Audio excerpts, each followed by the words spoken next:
बिस्मिल्लाहिर्रहमानिर्रहीम। नहमदुहु व नुसल्ली अला रसूलिहिल करीम, अम्मा बाद, फ़अऊज़ु बिल्लाहि मिनश शैतानिर रजीम, बिस्मिल्लाहिर रहमानिर रहीम। मैं हूं प्रोफेसर हकीम इसहाक सुल्तान और अपने यूट्यूब चैनल से आपको खुश आमदीद कहता हूं। दोस्तों, ये नवंबर की मिड है और सर्दियां आ चुकी हैं। जैसे ही सर्दी आती हैं, बहुत सारे लोगों के हाथ और पाँव की उंगलियों में स्वेलिंग होना शुरू हो जाती है, उसमें पेन होना शुरू हो जाती है।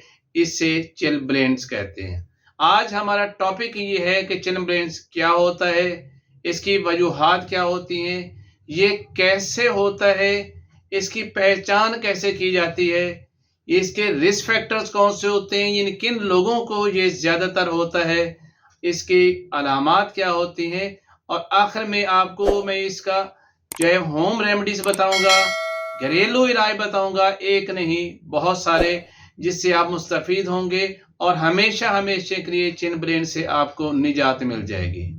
दोस्तों, चिलब्लेंड्स ये है कि जब सर्दी आती हैं तो आपके हाथ जब सर्दी से कांटेक्ट होते हैं तो आपके हाथों की उंगलियों के अंदर पेनफुल इन्फ्लेमेशन हो जाती है, वो रेड हो जाते हैं, पाँव की उंगलियां सूज जाती हैं, उनके अंदर दर्द होना शुरू हो जाता है और रेड पैचेस आना शुरू हो जाते हैं।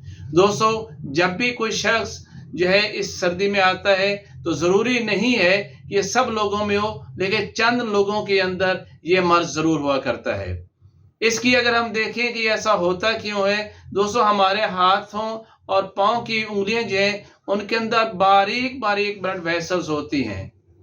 ये ब्लड वेसल यानी ये जो ब्लड है ये हमारे हाथ को खून सप्लाई करती है। हमारे जिस्म के कुछ ऑर्गन्स ऐसे होते हैं जिनमें जो है ब्लड सप्लाई तो होता है लेकिन मुकम्मल नहीं होता, साथ ही उनके सब वेसल्स बनी होती हैं जिससे ज़रूरत पड़ने पर ब्लड वापस बॉडी की तरफ चला जाता है। उन्हीं में से हमारा हाथ और हमारे पाँव भी कुछ ऐसे ही ऑर्गन्स हैं कि जो आर्टरीज जो शरियाने इनको ब्लड सप्लाई करते हैं। अगर किसी वजह से बॉडी को खून की ज़्यादा ज़रूरत हो, यानी शौकी हालत में चला जाता है या किसी और वजह से जो है ब्लड की ज़रूरत बॉडी को होती है, तो ये ब्लड जो है ये आर्टरीज के लिए जब हमारी उंगलियों तक जाता है तो पूरा आगे नहीं जाता बल्कि वहीं से सब वेसल्स के लिए वापस आ जाता है। और जब सर्दी का मौसम होता है तो जैसे सर्दी हमारे हाथ को लगती है तो दोस्तों हमारे स्किन के नीचे वो सेंसरी न्यूरॉन्स होते हैं और इन सेंसरी न्यूरॉन्स के अंदर थर्मो रिसेप्टर्स होते हैं।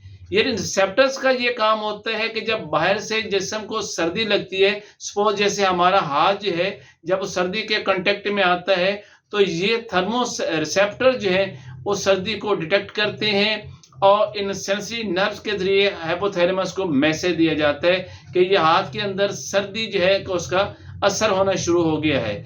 तो हाइपोथैलेमस से मैसेज आता है कि जो ज़्यादा हीट है आपकी बॉडी के अंदर आप उसको वेस्ट ना किया जाए।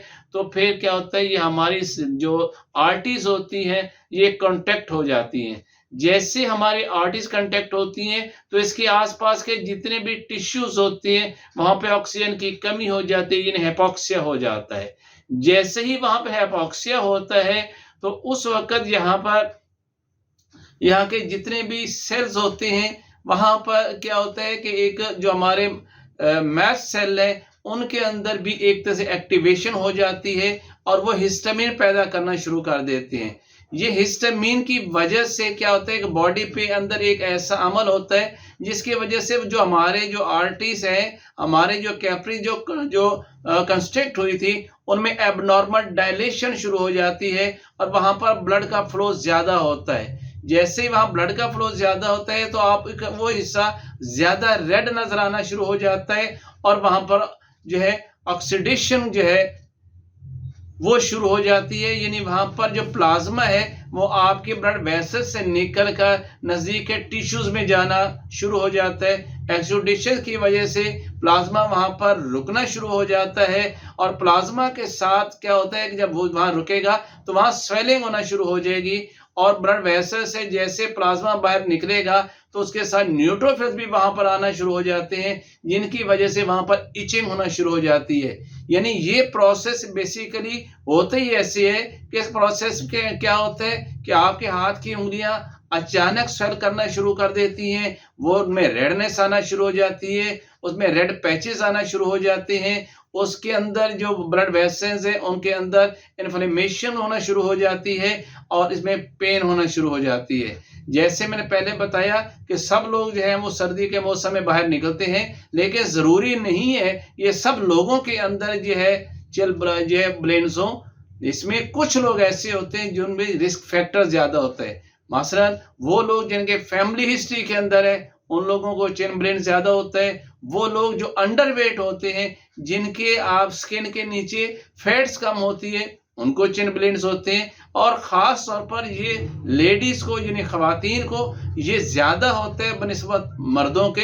हाँ, मर्दों का भी होता है लेकिन कंपैरेटिवली औरतों को ज़्यादा होता है। इस सब बुज़ुर्गों और बच्चों को ये ज़्यादा होता है बनिस्बत नौजवानों के।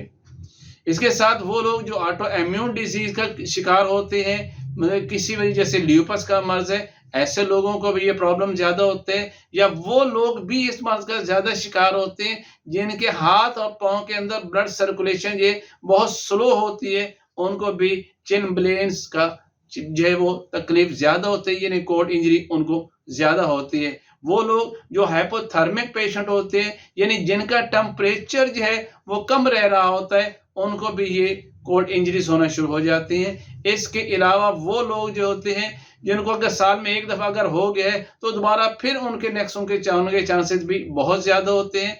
वो लोग जो मुसलसल सर्दी के अंदर काम कर रहे होते हैं, ठंडे पानी में काम कर रहे होते हैं, उनको भी ये मर्ज ज़्यादा होने का खतरा होता है।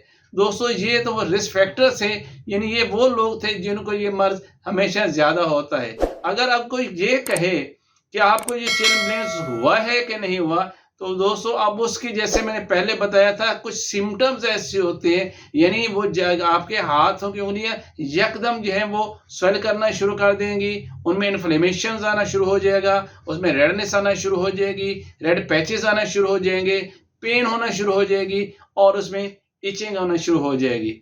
अब दोस्तों ये हम इसका इलाज क्या करेंगे? असल चीज़ ये है कि ऐसे हमारे पास कौन सी जो है वो घरेलू नुस्खे हैं, होम रेमेडीज़ हैं, जिनके ज़रिए हम इनका इलाज कर सकते हैं। तो दोस्तों इसमें एक नहीं बहुत सारे इसके जो है इसके इलाज मौजूद हैं तिब के अंदर भी, और जो आपको वो सारी चीज़ें आपको किचन से ही मिल जाती हैं।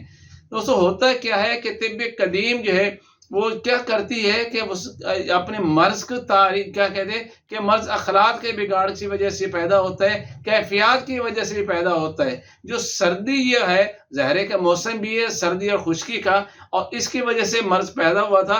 तो इसका इलाज तिब कदीम इलाज बिल ज़िद क्या करती है, गर्मी सर्दी खुश्की का इलाज गर्मी तरी से करते हैं। हमारे पास ऐसी कौन सी अद्वियात हमारे घर के अंदर किचन में मौजूद हैं जिनका मिजाज गर्म और तर है? तो दोस्तों सबसे बेहतरीन आपके पास जो वो नमक है। नमक के अंदर ये खाने वाले नमक में ये अल्लाह ताला ने सिफ्त रखी है कि सर्दी से होने वाली स्वेलिंग, इसमें होने वाली इचिंग, इससे होने वाली इन्फ्लेमेटरी प्रॉब्लम्स, इस सर्दी की वजह से होने वाले जितने पेन्स हैं उनको ये इमीडिएट ख़त्म करती है। जिन लोगों को चिल ब्लेंस का प्रॉब्लम है उनको लिए मैं ये कहता हूँ कि नीम गर्म पानी लीजिएगा, उसमें 1 चम्मच जो है वो आपने खाने वाला नमक जो है आप उसमें डालें, और उसमें नीम गर्म पानी जब हो यानी उसे बॉयल करें, जब वो नीम गर्म हो अपने हाथ और पाँव आप उसके अंदर रख देंगे तो देखेंगे थोड़ी देर बाद आपकी ये प्रॉब्लम बिल्कुल ठीक होना शुरू हो जाएगी। इसके अलावा ये आज का जैसे कि इस मौसम के अंदर जो ये नवंबर का महीना है और इस वक्त जो मार्केट के अंदर जो शलजम बड़े वाफिर मिकदार में मौजूद है, तो दोस्तों शलजम के अंदर भी ये क्वालिटी है, ये चिल ब्लेंस को ठीक करती है। तरीका इसका यही है कि शलजम को छीलें, उसके पीसेस बनाइए, उनको पानी के अंदर बॉयल करें, 5-10 मिनट उसको बॉयल करने के बाद उसको नीम गर्म जो है थोड़ा सा ठंडा करें और अपने हाथ पाँव उसके अंदर रख दीजिएगा, तो उससे भी इंशाल्लाह ये आपका चिल ब्लेंस ठीक हो जाएगा। अगर किसी वजह से जो है आपको शलजम नहीं मिल रहे तो फिर आप मटर जो है उनको पानी के अंदर बॉयल करें और उनके साथ भी ये इसी तरह ही उस पानी के अंदर फिर हाथ और पाँव को रखेंगे तो चिन ब्लेंस ठीक हो जाएगा। हाँ, अगर हाथ के अंदर खुदा न खास्ता जो है वो ज़ख्म हो गए हैं, तो फिर इसके लिए एक और बहुत अच्छा नुस्खा है, यानी हाथ के ज़ख्मों को भी ठीक करे, इसके साथ आपके जो है वो जो स्वेलिंग आ चुकी है उसको भी ठीक कर दे, उसको रेडनेस को भी ठीक करे। तो फिर उसके लिए क्या करने आपने, हल्दी, खाने वाला नमक और सरसों का तेल, यानी 4 चम्मच अगर आप सरसों का तेल लेते हैं उसमें 1 चम्मच आपने नमक डाल देना है और आधी चम्मच उसमें हल्दी मिला लीजिए, उनको एक पेस्ट बना लीजिए और वो आपने उंगलियों पे लगा लेना है। इससे भी इंशाल्लाह आप देखेंगे कि ये प्रॉब्लम्स आपकी चिलब्लेंस चंद दिनों के अंदर ही ठीक हो जाती है। इसके अलावा ये हो सकता है कि जिस वक्त आपके देखते हैं कि सर्दियों में आमतौर पर हाथ और पाँव की जो जल्द होती है बहुत खुश्क हो जाती है, तो ऐसे लोगों को भी जो है कोल्ड इंजरीज या जिसे हम चिलब्लेंस कहते हैं वो ज़्यादा हो जाया करते हैं। तो इसके लिए किसी अच्छी तरह की वैज़लीन ले लीजिए और रात को सोते हुए अच्छी तरह उनके हाथों और पाँव पे लगा लिया करें। लेकिन इलाज से कहीं ज़्यादा बेहतर है कि आप इसके मर्ज़ से बचें, इस तकलीफ़ से बचें। तो उसके लिए क्या करना है आपने, अपने आप के वो तमाम हिस्से, जैसे आपका नाक है, आपका कान है, आपका मुँह है, आपके हाथ हैं, आपके पाँव हैं, जो कि सर्दी के कॉन्टैक्ट में जो हिस्से आपके आ सकते हैं, उनको मुकम्मल तौर पे कवर रखें, उनको गर्म रखें, तो आप इस तकलीफ़ से बच सकते हैं। मतलब ये है कि आपके अगर हाथ और पाँव खुश्क हैं तो आप उसको वैज़लीन का इस्तेमाल कीजिए। जैसे मैंने आपको बताया कि सरसों का तेल और नमक और हल्दी मिला के, और अब ये है कि ज़ख्म है तो करें। अगर सिंपल जो है आपको ज़ख्म नहीं है और वैसे अब तकलीफ़ है तो नमक 1 हिस्सा और 4 हिस्सा सरसों का तेल मिला के उसको मिक्स करके रख लीजिएगा और उसको हाथों पे अच्छी तरह मल लिया करें। और आपने अपने हाथों पे जो है ग्लव्स पहनने हैं अच्छी तरह, ताकि आपके हाथ गर्म रहें। पाँव के ऊपर आपने सॉक्स पहननी है ताकि आपके पाँव भी गर्म रहें। अब बहुत सारी घरेलू ख़वातीन हैं वो परेशान होती हैं, अगर हम ग्लव्स पहनेंगे तो घर का काम कौन करेगा।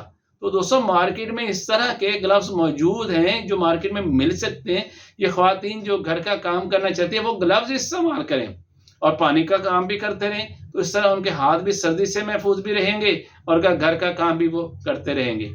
उम्मीद है कि आज की वीडियो आपको पसंद आई होगी और सर्दी से जो तकलीफ होती है चिलब्लेंस की, उससे भी आप महफूज भी रहेंगे और जिनको ये हो चुका है वो इसका इलाज भी कर सकेंगे। और सबसे एक लास्ट में आपको एक मैं रेमेडी ये बताता हूँ कि जिसे हम कहते हैं गेंदे का फूल।